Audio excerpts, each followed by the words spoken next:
Welcome back to another video. Today I am going to be showing you how to play Mage in Master Mode Floor 7. First there will be a few stuff you will need to start playing Mage on this floor. You will need Catacombs level 49 to 50 for M7 Mage. It is possible to play Mage at lower Catacombs levels like 47-48, but I don't really suggest doing so. For all the gear you will use, you will need 9 to 10 stars on it. You will need 2 sets of Storm Armor. One needs to be your right-click Mage set and the other needs to be your left-click Mage set. For both armor sets, you will want to have Growth 6, Protection 6, Hot Potato Books and Fumins, Rejuvenate 5, Sugar Rush 3 and Smarty Pants 5. For your right-click Mage's set, it will be 3/4 Storm with Wither Goggles. Put Necrotic on all of it in the chest plate on Loving. The ultimate enchant is either Wisdom or Legion. Wisdom is slightly more damage while Legion is slightly more effective HP and speed. The other stuff you will have is Mana Vampire 5 or higher,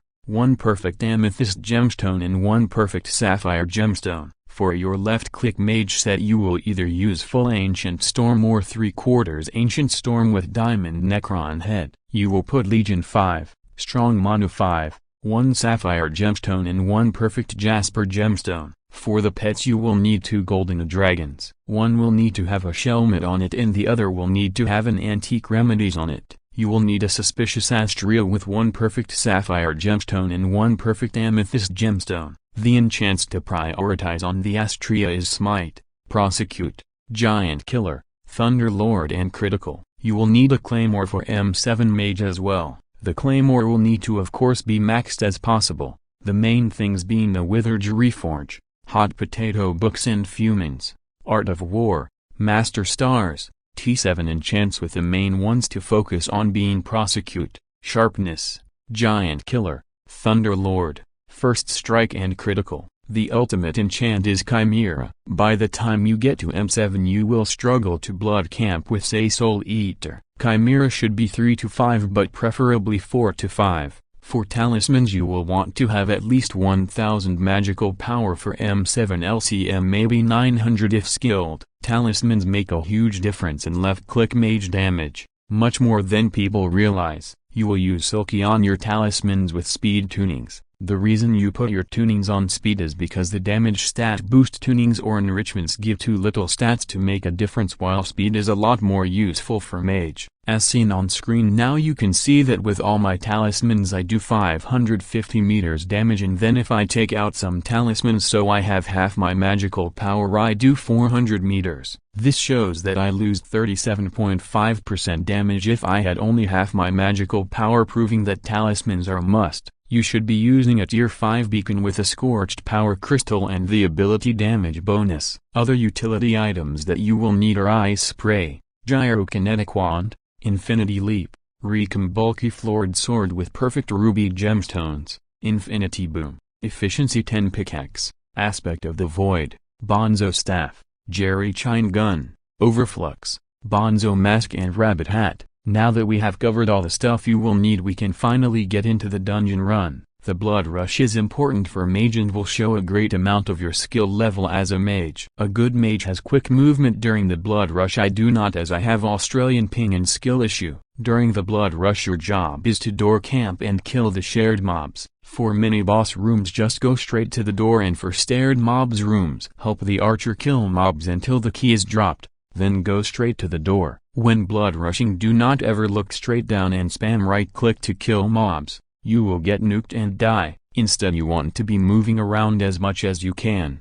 Once the blood room is opened you have some time to get secrets. Make sure you get the secrets from the first room or few before going into blood. If you get back to blood room late and it's the Diamante Giant, then you may need to hotkey to a Bonzo Mask. If you get back to blood late and it's the Bigfoot Giant, then attack it from a range until it does its stomp. Then you can go closer and kill it. Now if you get Bonzo you can use the other ability on the Gyrokinetic Wand, which is called Cell's Alignment. This will cause Bonzo's balloons to do no damage to you.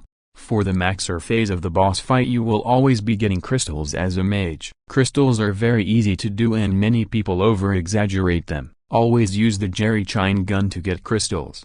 Do not use Bonzo Staff as it is slower. To get crystals with a Jerry Chain gun, just simply go halfway up the wall, and then once you are halfway, turn your head to the back wall and continue up. Then you want to jump straight onto the platform that you place the crystal on. Try not to just jump down and walk over to the platform, as that is slower. When you are doing crystals in Master Mode Floor 7, try not to kill mobs, as it can cause you to get nuked. Now for the storm phase. The storm phase is very simple as a mage. You want to kill all the snipers, then wait for storm. Either mage or tank can aggro storm for crush. Once storm is crushed, you will perform your first mana drain. The reason you mana drain is because of the enchant called Ferocious Mana. How this enchant works is it gives ferocity based on mana used near you. So when you drain all your 15,000 mana or whatever you have, the archer gains a lot of ferocity, resulting in a lot more DPS.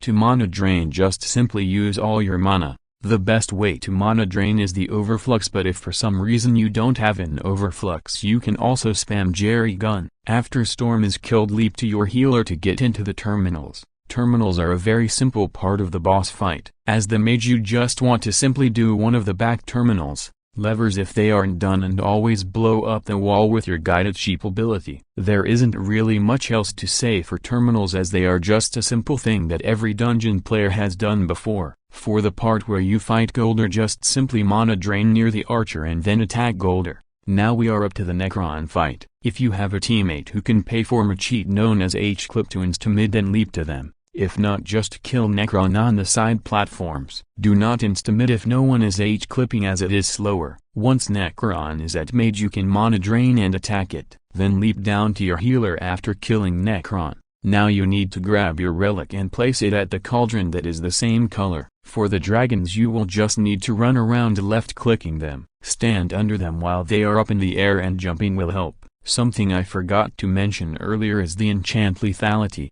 Lethality reduces the defense on the mob every time you hit it, which makes mage very helpful. Once a dragon is under 200 million HP, you can get it to a low enough health to be one-tapped once it is lined up with the statue. The only time you want to mana drain in this phase is when Red Dragon does its TNT and the archer is shooting at it. Besides Red Dragon's TNT, you do not want to be mana draining. The reason for this is because ferocity is ghost damage in this phase on dragons, so it doesn't actually do any damage. I hope you guys have enjoyed this video and hopefully have a better understanding of Master Mode Floor 7 Mage. This guide may not be the best, however there is literally no guides on YouTube on how to play Mage in Master Mode Floor 7, so I thought I might make my own. I will put a link to another mage who has much better gameplay in the description.